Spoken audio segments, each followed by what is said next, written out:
20 Reasons to Visit Seoul in South Korea. I'm Chris, this is Yellow Productions. I do travel guides that are fun, informative, and entertaining. I just came back from Seoul and I wanted to share 20 reasons that you should consider going to visit Seoul. From the food, to the culture, to the history, to the amazing high-tech and modern skyscrapers, there are tons of reasons to visit Seoul. Let me just adjust my camera here. All right. Perfect. And so we'll be going through 20 of these reasons. This is a live stream. If you're on the live stream, let me know what you think. If you've been to Seoul, why you think to visit. If you're on the archival, let me know what you think as well. I'll also be doing a giveaway a little bit later of this United Polaris amenity kit, but we'll talk about that as we get a little bit towards the middle. All right, so the first reason to travel to Seoul is for Korean barbecue. Korean barbecue, it's like the quintessential food to have in Seoul. And what's really great about Korean barbecue in Seoul is they grill it for you. Most Korean barbecue restaurants in the US are self-grilling. And for those of you who haven't been to Korean barbecue or aren't really familiar with Korean barbecue, typically what makes up a Korean barbecue is you sit at a table, and in the table there's some sort of grill. And then you order meat by some sort of portion. And you grill this meat in front of you on the grill, and they've got some way to take the smoke away from it. And what I think is really great also about the Korean barbecue in Seoul is most of the places that do Korean barbecue grill it over charcoal. So in the US, most of the places that do Korean barbecue grill it over gas. It's like a gas element that's in the table. But when you go to Seoul, they don't have gas piped to the table, at least at the good Korean barbecue restaurants. They just have a big hole in the middle of the table. And after you've ordered your meats, they'll bring this big thing of coal, hot coal, that they carry through the restaurant. And I'm kind of amazed that it's not like, that there's not more issues with them burning people as they carry it through. And they'll drop this big thing of hot coals into the table and then put a grill over it. And meat cooked over charcoal just tastes so much better. It's amazing. And I will say, I found that the quality of the pork in Korea was actually really quite excellent. And I think the pork there was better than the pork in the States. And it seems like there's a Korean barbecue on almost every block. And one of the things I don't like about self-service Korean barbecue, the way it typically is in the States, is they're bringing you meat, you're grilling it, you're trying to eat it, and it's like almost hard to focus on the food because you're focusing on cooking it at the same time. But when you've got somebody that just comes to your table every 30 seconds to flip your meat for you and put it out in front of you, it's just really nice and a much more refined eating experience. Dieter Hobson on Facebook, welcome. Anna Toy, welcome. Bobby Wong, thank you. And I want to give a shout out to Bobby Wong because Bobby Wong gave lots of great advice for Seoul. So Bobby, thank you much. And thank you very much. And by the way, my first kind of big Seoul video will be coming out this Friday. This Friday, it'll be my 7 days in Seoul video. We spent a week there, and it'll basically be kind of like vlog style about what we did in 7 days, and I've condensed that down into 10 minutes. On YouTube, we have Jake McShane, Chin May, Matt, UAL Kingpin, Topher, Steffi W, Hogley Stevenson, Matt Blades, and UAL Kingpin says, Genwa barbecue in LA is good, catered to Americans. All right, UAL Kingpin, I'll have to check that out. And Bobby asks how I enjoyed Seoul. So I enjoyed it quite a bit, actually. This is my second time to Seoul. I was in Seoul probably 10 years ago, and I will say I enjoyed it much more this time than 10 years ago. I feel Seoul has actually come quite a long way. They've added a lot more kind of touristy things, and it was just a lot easier to get around the city. And maybe because I like Korean food a little bit better now than I did 10 years ago too. But also lots of great recommendations from you all. And I never really hate any place that I go. So number 2, the second reason to go to Seoul, speaking of food, is if you like spicy food. If you like spicy food, you will love Seoul. I mean, Korean food is probably one of the spiciest cuisines, I think. It seems like 50% or more of Korean dishes in color is red. And red because it's got chili pepper on it. I mean, if you go into a grocery store in Seoul or in Korea, there will be a huge aisle of just peppers and spices. And if you go into the traditional markets, there will be these stalls that literally just sell peppers and chili powder and things like that. The food there is really spicy. I mean, I thought some of the kimchi is spicy in the US, but it's nothing compared to the kimchi in Seoul. And, I sort of joked about our trip being a kimchi world tour, and I will say in the last week, I ate more kimchi in this week than I probably have in the whole last year. By the way, for those of you who aren't familiar with kimchi, it's the quintessential side dish to go with Korean barbecue. Kimchi, it's fermented cabbage with chili powder and garlic that's kind of all been fermented. Traditionally, it's been stored in the ground for like 6 months to ferment. Now they either ferment it a little bit quicker, but I feel like in Seoul it was extra spicy and extra sour compared to what we get here in LA. I would keep ordering more of it too because it's a great way to just kind of break up the monotony of whatever you're eating. So speaking of that, third reason to go to Seoul is if you like all you can eat veggies. And speaking of all you can eat, one of the things that I think is kind of interesting is that the Korean barbecue, often in the US, is moving towards all you can eat Korean barbecue. So you get all you can eat meat. In Seoul, not so much. I didn't really see any all you can eat Korean barbecues. But in Seoul and in most Korean restaurants, the side dishes are infinitely refillable. So while the Korean barbecue, the beef and the pork may be expensive, you can have as many dishes of kimchi or bean sprouts or pickles or onions or things like that that they give you as much as you want. And so I think that's one of those like, how to go someplace and be really cheap tips. Is at a Korean restaurant, you don't really fill yourself up from the meat, you fill yourself up from all the side items that you can get free refills on. And it's actually funny, in the airport in Seoul, they have this like little guide at passport control they give you, which is like, here's some things you should know about Seoul. And it was things about like taxis and the language. And then one of the there's only like 5 points on this sheet, but one of the points is the side dishes at Korean restaurants are refillable. You can ask for more. Like, that is literally something that the government of Seoul wants to tell tourists when they get there, which I think is just pretty funny. Matt Blades asks, do you like spicy food? Do you have a favorite dish there? Matt, I will say I like some spice. I don't like spice just for the sake of spice, but I do enjoy things that are spicy to a level.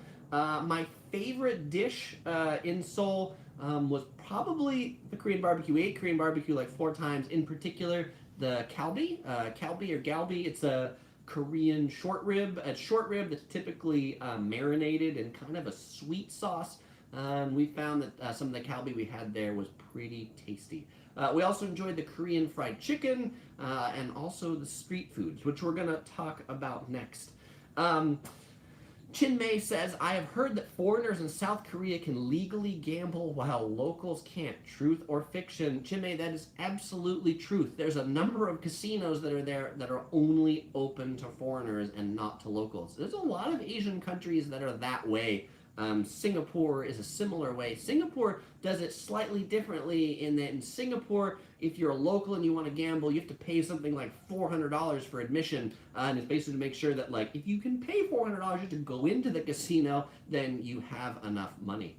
Anna Toy asks, any issues with language? Was English widely spoken? Any issues with language? There were some issues with language. I will say, as far as like a big city goes, English isn't amazing in Seoul. I said it's pretty good from like an English signage perspective, pretty good on a lot of the menus we had like foreigner menus or things like that, or menus in English. But at most of the Korean barbecue places, they didn't really speak English. And there were times when I might ask for something that they really didn't understand. I will say that if you speak Chinese or Japanese, you'll probably be better off in Seoul than English speakers, because there are way more Chinese and Japanese tourists that come to Seoul than English-speaking tourists. Bobby Wong says, chicken and beer. Well, certainly chicken. I'm not a huge beer drinker, but we did have fried chicken at Tutu Chicken. We had fried chicken with some boiled mandu, which is like a Korean dumpling, and of course with kimchi, right? The best thing to have with any Korean dish is absolutely kimchi. Matt Blade says, thank you and sounds amazing. Absolutely, Matt.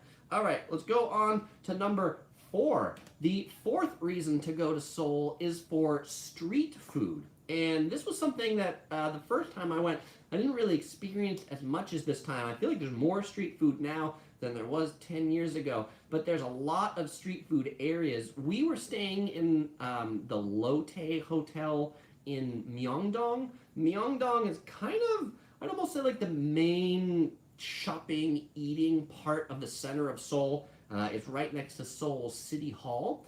And in Myeongdong, there's a lot of shops and restaurants, and buildings are like 3 or 4 stories. You know, when we go eat Korean barbecue, it might be on the 2nd or 3rd floor. But then these streets are lined with carts that sell, you know, everything under the sun. One of the classic Korean things to eat from a street vendor is called tteokbokki.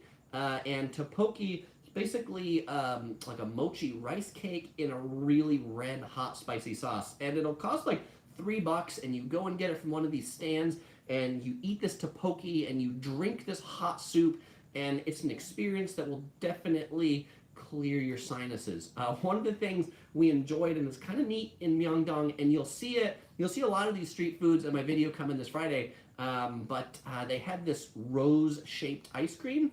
There was this stall that was making ice cream, like the ice cream on the top of a cone into the shape of a rose. And so you could get it with like 3 different flavors.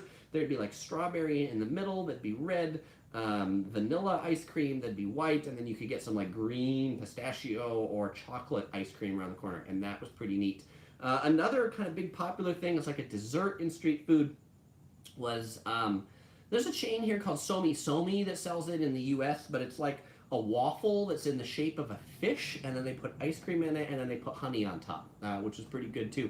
A lot of juices sold on the streets. You could get like a little thing of orange juice in like a Capri Sun type bag.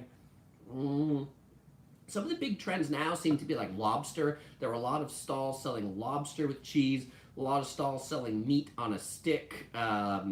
You know, we went to this one street market, the Gwangjong Street Market, that specializes in mung bean pancake, and there were like all these vendors selling mung bean pancake. But they also specialized there in baby octopus, which like baby octopus, if you've never seen people eat baby octopus Korean style, they have these aquariums that have these baby octopus in them, and when you order it, they take the octopus out live, and then they cut it up, and then they put it on a plate. And if you've never seen what happens to a baby octopus right when it's cut up, is it doesn't stop moving. And so the way you eat this dish is like the tentacles of the octopus are moving around as you're trying to eat it. In case you're wondering, we did not eat that, though we did watch some other people eat that, nearly grossing themselves out. Anna Toy says, is the chicken like banchan here? I felt like it was better in Seoul than a banchan, because I felt it was moister in Seoul, and I also liked that the fried chicken there, the places had a lot more side dishes you could get with it. So you get like dumplings and jjajangmyeon and all that stuff. I feel like banchan chicken doesn't have as many sides, and one of the things I do like with my fried chicken is I like sides. Bobby Wong says, Kyochon is really good and is a chain from Korea. I'll have to check out Kyochon. Thank you, Bobby. Joseph Buckoff says, do they serve spicy horse nuts in the upscale restaurants? Ooh, I don't really know. We didn't eat any of those or eat at the upscale restaurants. Really, we ate probably a lot of low-scale street food options. Transitify says, did you manage to chance about those 20-centimeter ice creams? You mean the ice creams that are like tall like this? We did not get any of those, but we certainly did see them. Frankly, it's just a soft-serve ice cream cone that's really tall. They do those in Japan, too.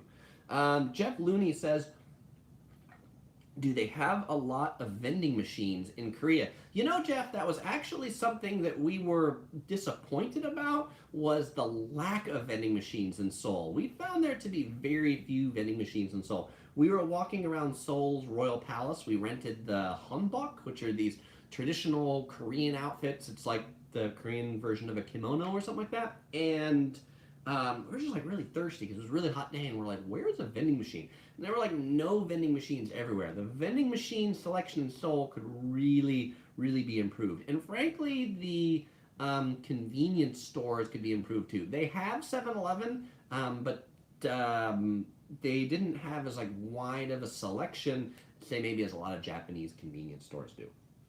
But the 7-Elevens in Seoul were definitely better than American 7-Elevens. I mean, American 7-Elevens, you go there and it's got like the one hot dog that's been rotating on that thing for like the last 12 hours. I don't know. I pass on that hot dog from American 7-Elevens. Matt Blade says, "How do you get by with non-English speaking people and directions, especially trying to order meals? As mentioned, they have some strange meal ideas." Strange meal ideas. Well, I guess we went to restaurants that we knew what they'd serve and we kind of knew what they wanted. And so we actually didn't really have a problem with menus. Again, they either had English or they had pictures.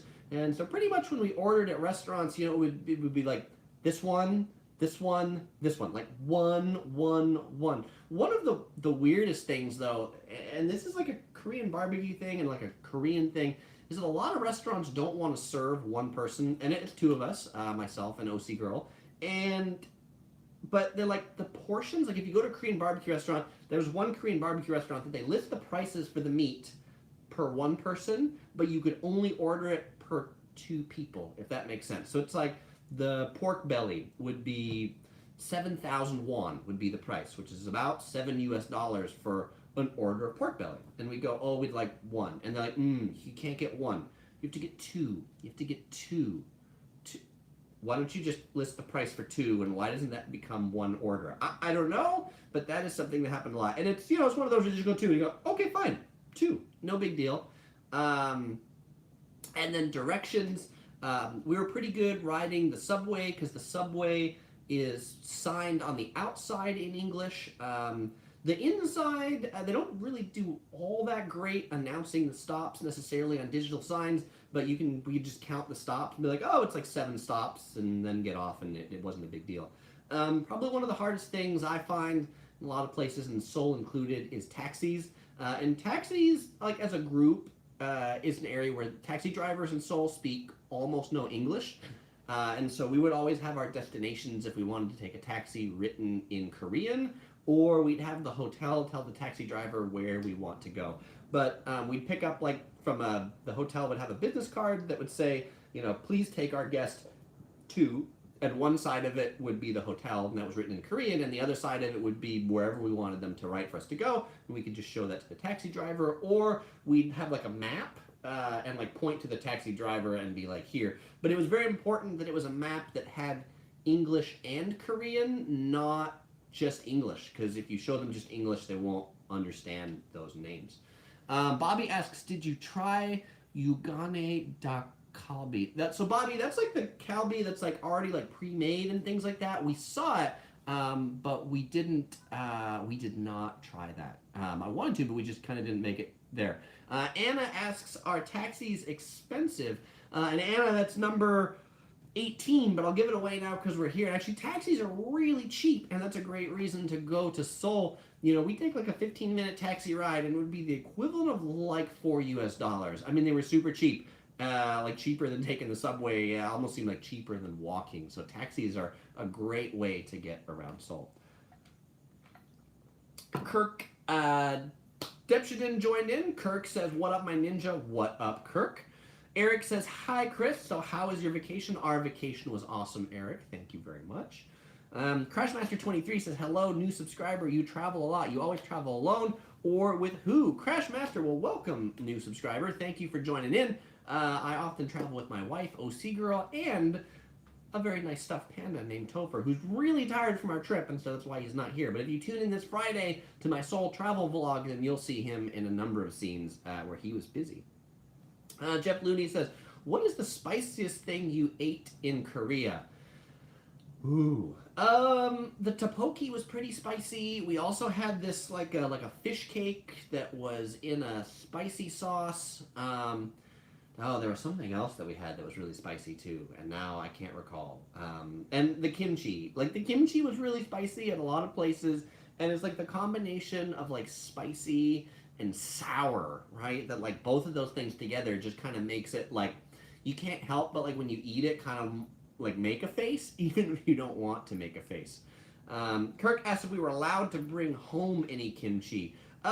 We didn't, because I don't know that I'd want kimchi in my suitcase. And while we do eat like Korean food at home, our refrigerator has like a general ban on a lot of kimchi because kimchi can be fairly odoriferous, and a kimchi accident in our luggage would be, I think, pretty awful. You know, maybe not as awful as like a durian accident, but that like the clothes would just be ruined. Um, Bobby says there's always a next time for the Yugane. Yes, Bobby, I agree. David Lewis says, hi, mate, do you have to tip in Seoul? You know what? That's a great point, and that's a great reason to go to Seoul. You do not have to tip at all, anywhere. You don't tip the taxi drivers, you don't tip the hotel staff, you don't tip the restaurant staff. The price is the price, which is pretty nice. The price is the price, which is pretty nice. I'm a poet, and I didn't even know it. It was great being in the hotel, and when we'd call for like ice or we'd call for people to come to our room, they would just bring it, and then like as soon as they'd hand the thing of ice, they'd be like closing the door and running away. As opposed to, you know, a lot of American hotels where like if you have to call for ice and you take it from them, then they'll be standing there with their palm out, like looking at it, like, oh, my palm looks empty, you know? Chinmay asks if we use Google Translate to type in English and show it to him or her. We never did that. We were at a 7-Eleven where there were maybe some Thai people or Filipino people that were trying to communicate with the person behind the counter, and the cashier was doing that with them. He was trying to type and then translate it into different languages, but we didn't. Kirk asks if they have Uber. They do not have Uber, but they have like a Kakao taxi app or something, which you can use this app to like call some of the taxis. There's a lot of taxis in Seoul.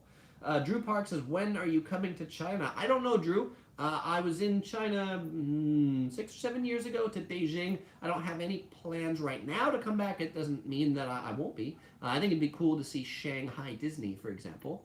Anna asks, does Seoul accept credit cards or cash? Yes, however, comma. I'd say cash is pretty much accepted everywhere. Taxis don't accept cash. They accept this thing called the T-Money card. The T-Money card. And it's basically their like Subway Smart Card. It's like a stored value card. Most of the decent restaurants and things like that and coffee shops would all accept credit cards. I feel like about 50% of our transactions I paid in cash and 50% I paid in credit cards. Visa was taken most places, so that was pretty nice. Kirk asked, did you buy a SIM card or use your provider? Kirk, I have T-Mobile, which has kind of the international plan, so I used my provider. Kohano Ohana says, hey Chris, hi from Kauai. Kohano Ohana, aloha. I hear there's a big storm coming your way, and there was just one like 2 weeks ago. You guys in Hawaii are really, really getting the winds this year. I hope everything works out well in Kauai later this week. Leslie says Verizon is good. I think like most providers are actually good, and this is a reason, another reason to visit Seoul. What number is it on my list? It's number 17, which is you'll always be connected. You'll always be connected because their 4G service is fantastic. I mean, like on the subway, I was literally never disconnected from my cell phone provider. I was connected everywhere I went. On the train, in the stations, riding the escalator down between stations. It was really, really pretty impressive. And people in Seoul, they love their cell phones. They're on it all day, watching YouTube, watching basketball, watching a lot of videos on it. Seoul is considered like one of the most wired and best internet cities of the world. Anna says that card is cute. Yeah, and so this is another great reason to visit Seoul. This is number Number 13, which is sappy things. In Seoul, they love sappy things. And so this is the when we bought the subway card, it came in this box. And there were actually two cards in this box. There was a bear card and there was a rabbit card. And they had little hearts. And so I got the bear card and OC Girl got the rabbit card. And then together we travel and I'd tap in the bear and she'd tap in the bunny. Yeah, they're line friends, so Coney and Brown Debbie, very good. And so that was just like you could buy a regular T-Money card for, say, 3,000 won, which is $3 US, or you could buy the couples cards for 7,000 won. So we spent an extra buck to get the cards, but they were totally worth it for the cuteness. Also, in Seoul, they're really big on like couples T-shirts. So like a couple will be walking around and the guy will like wear a matching shirt with the girl or slightly similar shirts. They love couples things there. Bobby Wong says an alternate to using your own cell phone provider or pocket Wi-Fi is about $5 a day. That way everybody in your party can have the internet. Yeah, good point, Bobby. And so that actually answers Kohano Ohana's question. So you can indeed get pocket Wi-Fi. Drew Park asks, how many Tophers do you have? Drew, just one Topher. He's priceless. He's irreplaceable. Just the one. Let's see. Leslie says, just got back from Seoul. Wonderful city. And the subway is great. Leslie, very cool. How long did you spend in Seoul? And what was your highlight? Kirk asked, do they have the love hotel situation in Korea like they do in Japan?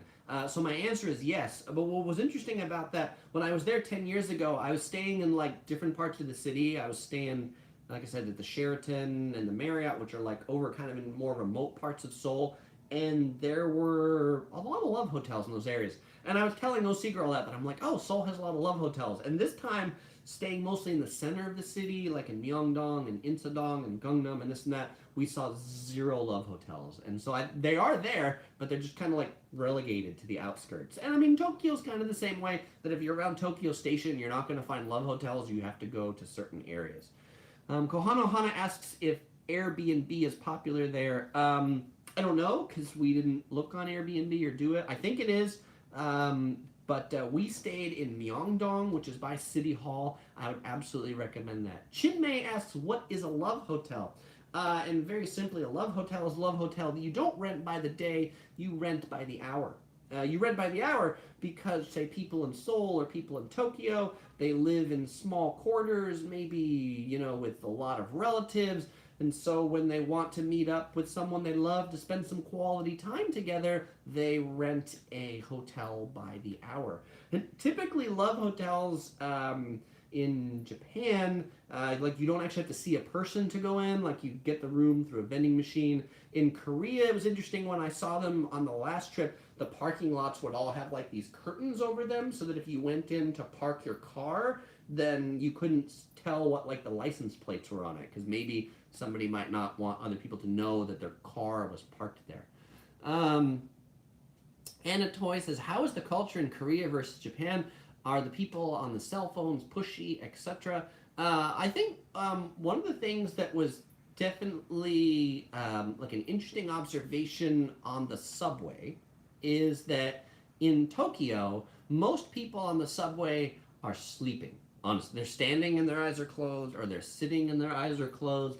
But in Seoul, they are on their phone. They're on their phone, they're either texting, they're playing a game, they're watching a video, and so in Seoul, they love their electronics, they love their phones. And if you're curious, 95% of them are Samsung phones. Very few iPhones. I think Apple, you know, there's that whole Apple and Samsung thing. So they love their phones. To the point, like, walking around with it, you know, like, people love their phones in Seoul.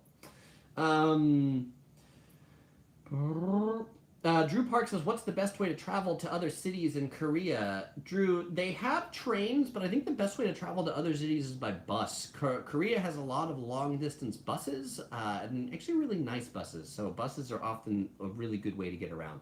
And actually, that's a way to get into the city. Leslie says the taxi from Seoul to the airport's about $50. But there's a lot of buses too. Like, I've never seen an airport that has more buses than Seoul Airport. Like $16, on this pretty nice limousine bus. We'll take you into the city center. And I don't usually love buses, but I do ride the buses in Seoul. Drew Park asks if I've stayed in a capsule hotel before. I have not stayed in a capsule hotel, Drew. I'm someone who probably tends more to the luxury side of hotels. So, capsule hotel probably be too small. I probably wouldn't be able to sleep. I'm a pretty light sleeper, so I need it to be like quiet and well air conditioned. Leslie says, very nice and humble people in Seoul. So, there you go, Anna. That's a comment on the people of Seoul. All right. Dallas Cook joined in and says, hello, I'm new, but I love all the Vegas videos you've done. Have you done a trip to Canada? I think you'd like it. Dallas, we really want to do a trip to Canada. I've been to Halifax before, which is like over on the East Coast. It was cold when I was there. But we really want to do like Vancouver or Vail or something like that. We think, not Vail, Whistler, right? We think that'd be pretty fun. We just haven't made it up there yet. All right. Number 5, shaved ice. Shaved ice is a reason to go to Seoul. They call it bingsul, but it's the Koreans have kind of their own take on shave ice. It's not like Hawaiian shave ice. It's not like Taiwanese shaved ice. It's definitely a Korean shave ice. A lot of red bean as a topping, condensed milk. We had this one shave ice that was in like a honeydew melon. I mean, it was pretty good. We probably had shave ice as much as we had Korean barbecue. We had like 4 or 5 shave ices, which is also really good on a hot day. Yeah, and Bobby Wong made a recommendation of a name of one of the ones that I can't recall at the top of my head as I'm streaming live here because things are always harder to remember when you're in front of not one but 2 cameras. But that was a great recommendation. That's where we got like the melon shave ice, and it was awesome. So when you watch my when you watch my Seoul 7-day video this Friday, you'll see a lot of the shave ice. When I put out my 10 things to know before you go to Seoul video, you'll see all the shave ice that we ate. Korean Dessert Cafe, absolutely, that was it. It was really good. We liked it. Anna Toy says, are there biz hotels in Seoul? Yeah, there's absolutely a lot of business hotels and some Japanese business hotels. We stayed in the Lotte Hotel. Lotte is like one of Korea's biggest companies, and this was definitely their big business hotel with 1,000 rooms, things like that. There's a lot of Marriotts and Hyatts and Hiltons and all those things. And that's since you asked about hotels, I'll mention it now, and it was my number 20. But a great reason to go to Seoul is for inexpensive hotels, comparatively. So, yeah, I mean, it's probably not as cheap as if you're going to Cambodia or something like that. But the Lotte Hotel that we stayed in, the room was really nice. It was really fancy. It was a little more than $200 a night, but that same room, if we were in Tokyo, might be $300 or $400 a night, and if we were in Zurich, would be like $500 a night. And so the hotels in Seoul are inexpensive, and I think the service was really quite good at the hotel that we were at, so we enjoyed that. But it was kind of crazy because the breakfast at the Lotte Hotel was like $50 or $60 a person. I mean, something insane. So we never had the hotel breakfast. We'd always like get some pastries the night before, 7-Eleven or a pastry shop at Paris Baguette, and have that just in the hotel room the next morning. Drew Park asks, are you a full-time YouTuber? No, Drew, I'd consider myself a hobbyist YouTuber. I definitely do this for fun, not full-time. Kirk asks, do people generally know how to speak English at retail stores? Kirk, I think the English at retail stores was pretty decent, or at least like the big retail stores certainly was decent enough to make transactions and all those things. I mean, sometimes 7-Eleven or things like that, they wouldn't be like great English, but they'd be able to read off the price in English or say, do you want a bag or something like that. Leslie says, the English is very common, better than Tokyo or Osaka. That's interesting, Leslie. I don't know that I would agree with that. And maybe it's the places I go in Tokyo or the places that we went in Seoul. A lot of the restaurants and street stalls and things like that, maybe like when you get into the small restaurants, we found the English to not be fantastic. But I mean, it was workable. And definitely the younger people speak better English and the older people speak less good English, right? You'll find a similar thing in Japan. Kirk says, what is a Typical Korean breakfast. Wow, that's a really great question. And we probably had no typical Korean breakfast. So I don't know that I have a good answer for you. If anybody is on, would know what a typical Korean breakfast is, let me know. Bobby Wong, you've been to Seoul a bunch and are like the oracle for Seoul. So maybe, Bobby, you can tell us what a typical Korean breakfast is. Bobby mentioned a great way to get into the city is to take the RX train from Incheon Airport straight to Seoul Station for $6, which is really great if you're staying at like the Hilton. There's like a Hilton Millennium that's right next to Seoul Station, so it's pretty convenient. Traffic in Seoul can be pretty awful, so the train's a good option if you are staying by there. Jenny Fed joined in. Hi, Jenny Fed. Welcome to the live stream. Thanks for joining in. Omar asks if I visited Dubai. No, I've never visited Dubai. I'd like to someday. Portal's Edge says, loved living in Korea on the DMZ. Great times, JSA in front of the mom. Portal's Edge is super awesome. Yeah, we did a DMZ tour on our trip. We went to the JSA, and that was totally a highlight. In front of them all, and that's the right slogan or motto for the group that protects the JSA. That's awesome, Portal's Edge.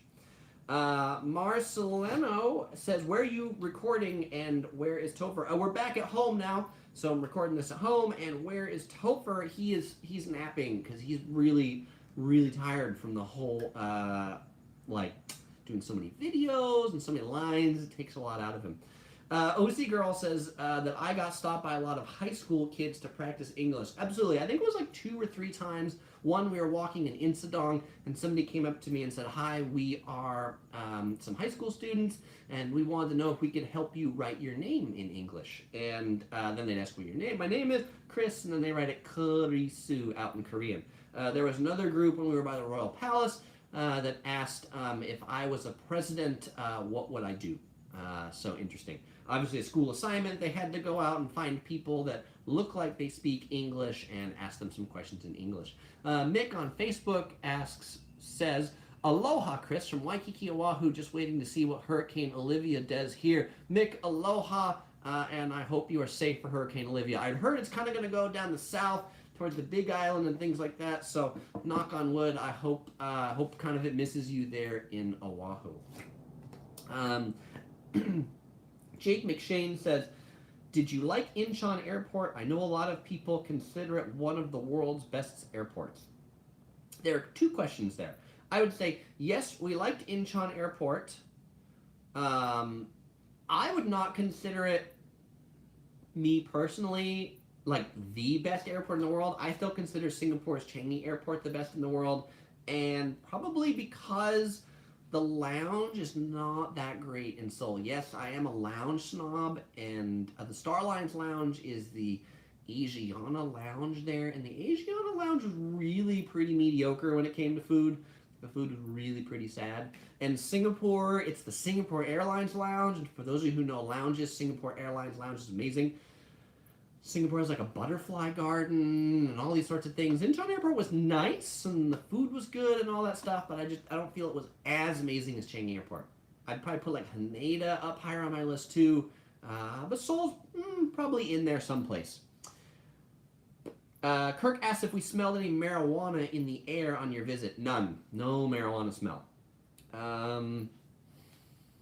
Let's see. Leslie Lesh says, you can see my amateur video reviewing an A380 on YouTube. All right, very cool. Leslie, were you business class, second deck? What airline did you fly?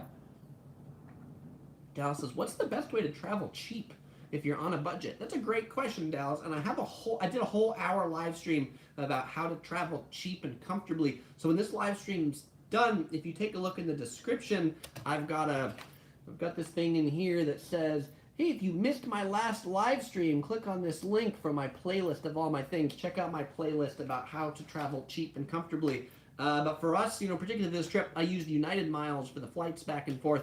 We came back in business class and, paid $100 round trip for the flights. So, Dallas asks, where's the panda? Tophery's sleeping. He's very tired. So much video. Chinmay says, bracing for Hurricane Florence in Virginia. Yeah, there's a lot of hurricanes going around.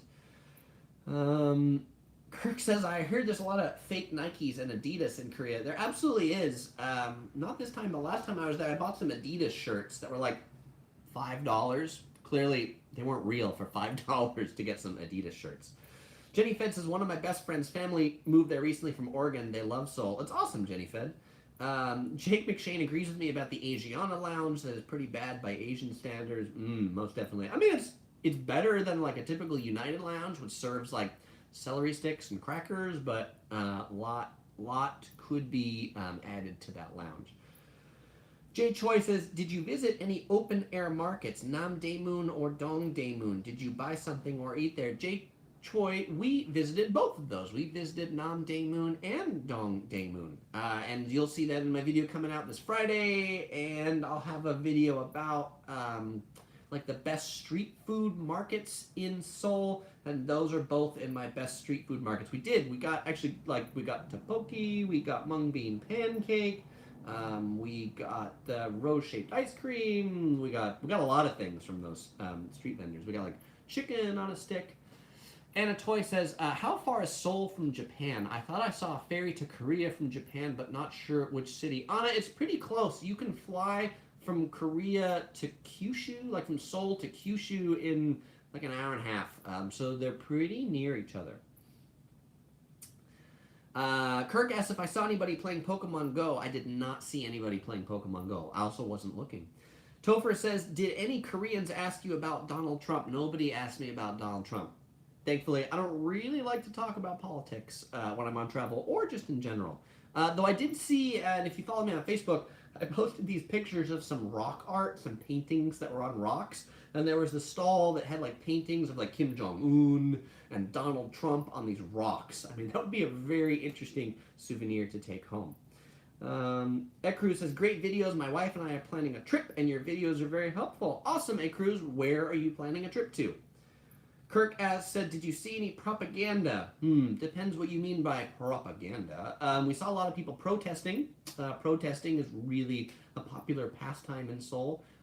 We visited the DMZ and we saw Propaganda Town, the town that North Korea's built like in the DMZ to show off how great they are. But it's called Propaganda Town because nobody really lives there, and it had this big loudspeaker that used to blare North Korean propaganda all day.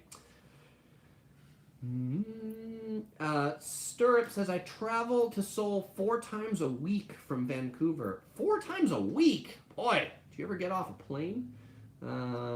Kirk says, where do you feel safer traveling to? Taiwan or Korea?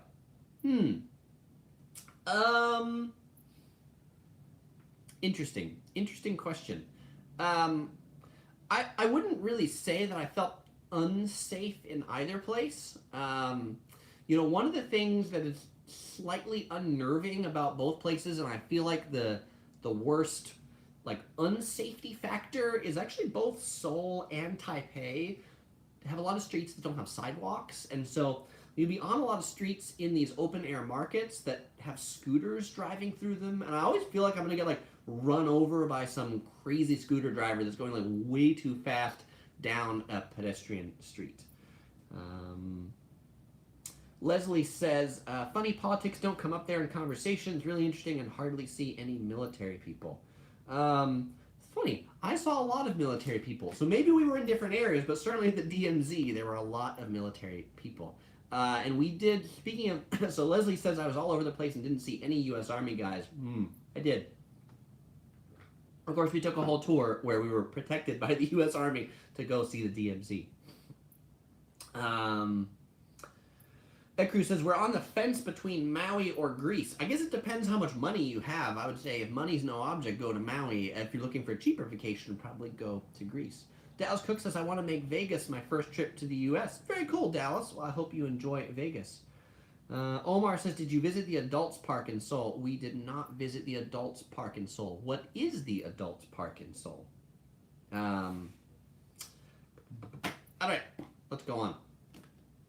Number 6. The 6th reason to visit Seoul is for Starbucks. This is kind of a funny reason, but we felt like when we were walking around Seoul, there were more Starbucks in Seoul than there were in New York City. I mean, in central Seoul, it seems like there's a Starbucks or a Coffee Bean and Tea Leaf on every block, or at least every other block. There are a lot of Starbucks. It's really kind of crazy. But it's interesting. There's a lot of like unique items on the menu at Starbucks. And one of the examples was the violet roasted sweet potato latte. So it was a purple sweet potato latte. It was actually pretty good. And so the seventh reason to visit Seoul is to eat at American chains, but for the unique menu items. So, like Krispy Kreme donuts in Seoul has a nacho cheese donut. Krispy Kreme in Seoul has a donut that doesn't have raspberry jelly filling. It has salsa filling. Mm. McDonald's doesn't have the apple pie. It has the corn pie.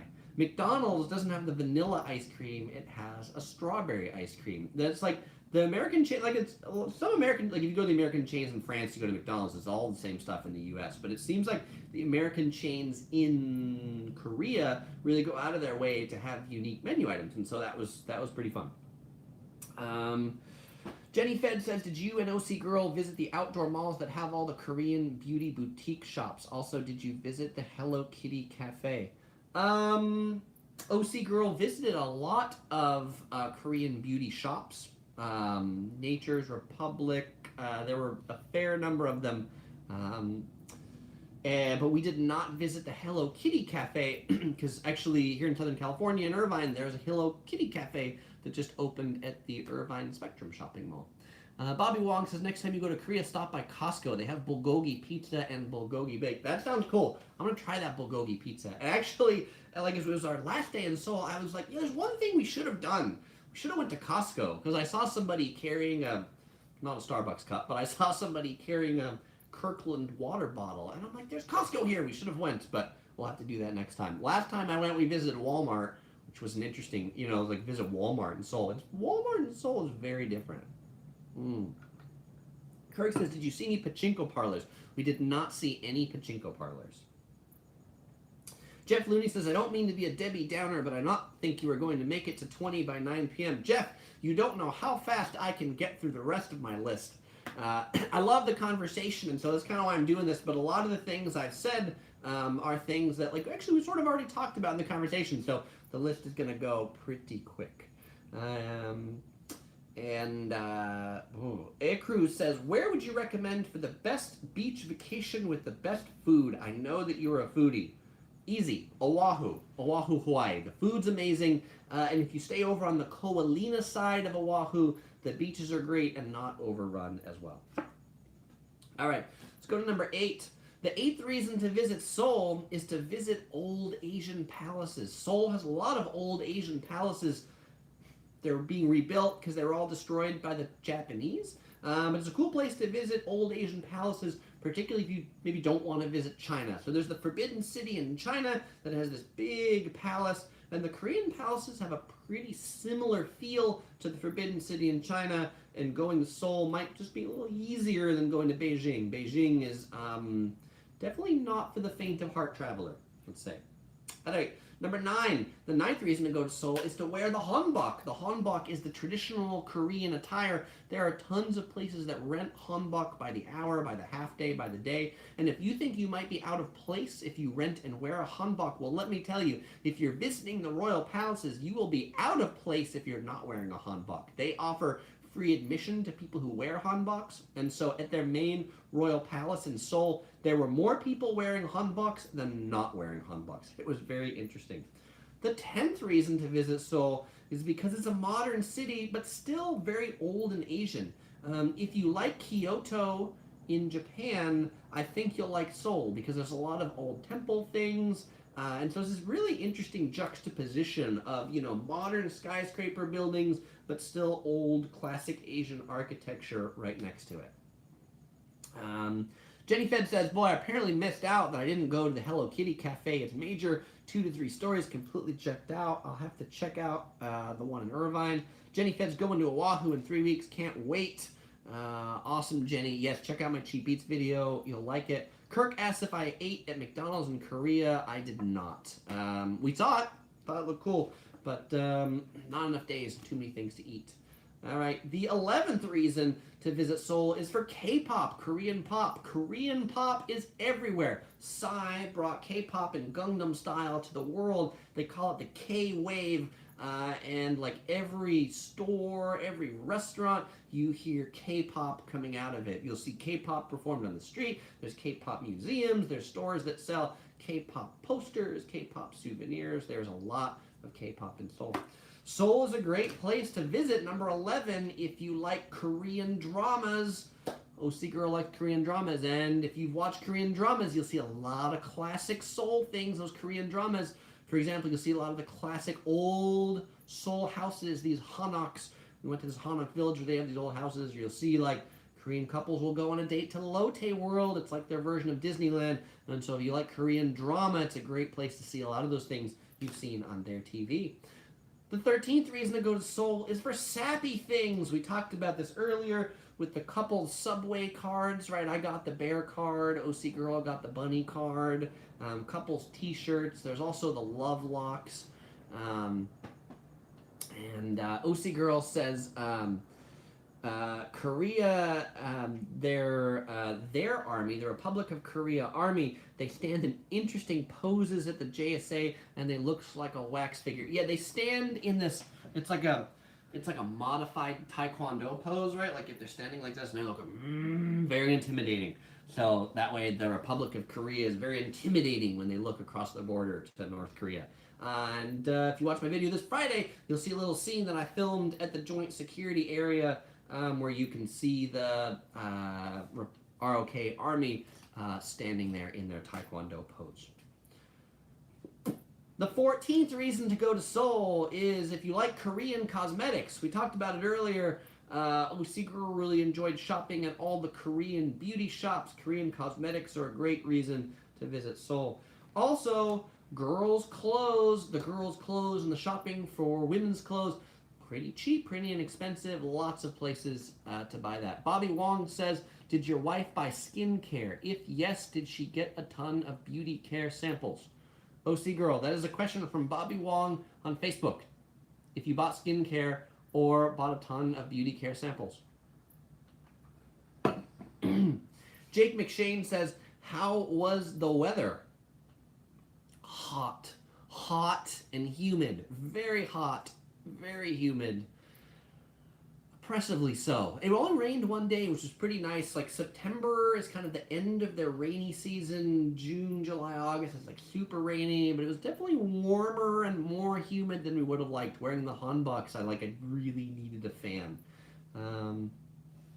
Jay Choi says, did you go to Busan, the second largest city of the country? We did not. We spent only a week in Seoul. Ekru says, did you feel safe in Seoul night and day? Pretty much. I don't think, we didn't walk down any creepy dark alleys or feel unsafe anywhere.